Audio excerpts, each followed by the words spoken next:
सकाळी तिकडे गेले पाटोद्याला, बीडला. कशासाठी आहे? तुम्ही मला ठेवलंय 5 वर्ष कामाला. तुमच्यासाठी आहे, मी तुमची सेवक आहे. मी आमच्या मोदींनी सांगितलंय ते प्रधानमंत्री नव्हे, प्रधान सेवक आहेत. तर मी तुमची सेवक आहे.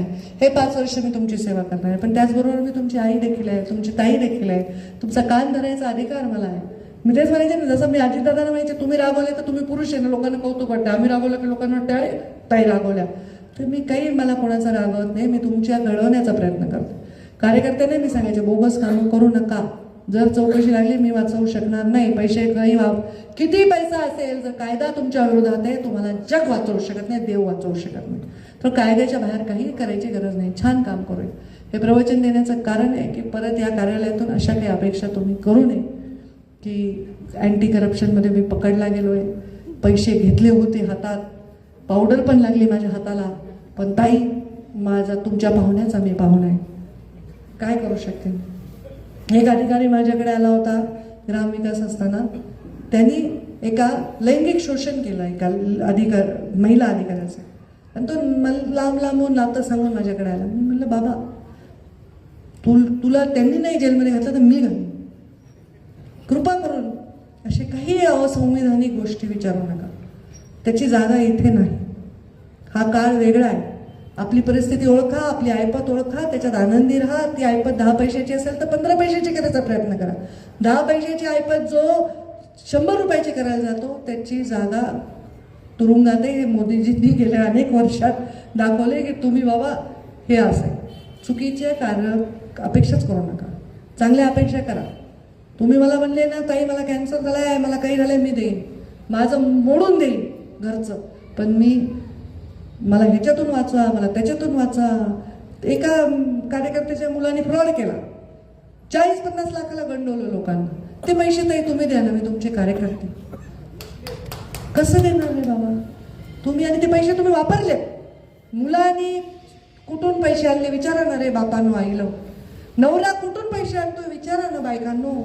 तुम्हाला गंठन केलं, तुम्हाला साडी केली, तुमचं घरावर 4 मजले चढले, पुन्हा मग कारवाई झाली, केस झाली, अटक झाली, मग काय करायचं?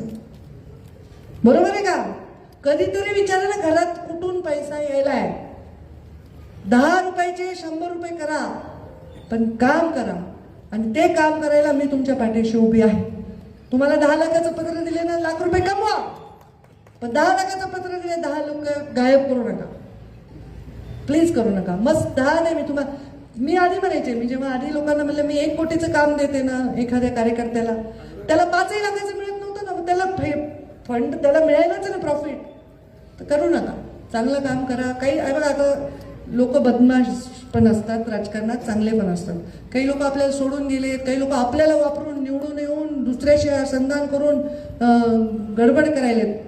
करू द्या त्यांना, काय करायचं ते. माझ्या विरुद्ध कारस्थान केलेला कोणताही माणूस आज जागवा कुठे दाखवा, कारण माझ्या हृदयामध्ये पाप नाही, देवाचा साक्षात आशीर्वाद. आता 400 मतांनी पडले माधव तात्या. किती मतांनी पडले? तो 600 मतांनी पडले. म्हणजे अजून 400-500 मताचाच विषय होता ना. म्हणजे हे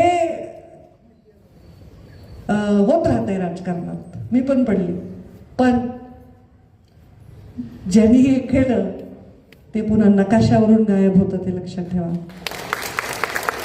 आणि त्याला मला काहीच करावं लागत नाही, निसर्ग करतो काय करायचं.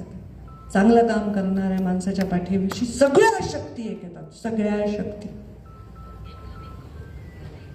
त्यामुळे तुम्ही माझी शक्ती आहात. खूप गंभीर भाषण मी केलं असेल, पण तुम्ही गंभीर ऐकायला अजिबात हलनात डुलनात काही करणार. मग तुम्ही झोपला असताल तर उठा, आणि जागे असताल तर टाळ्या वाजवा, आणि मला रजा द्या. धन्यवाद.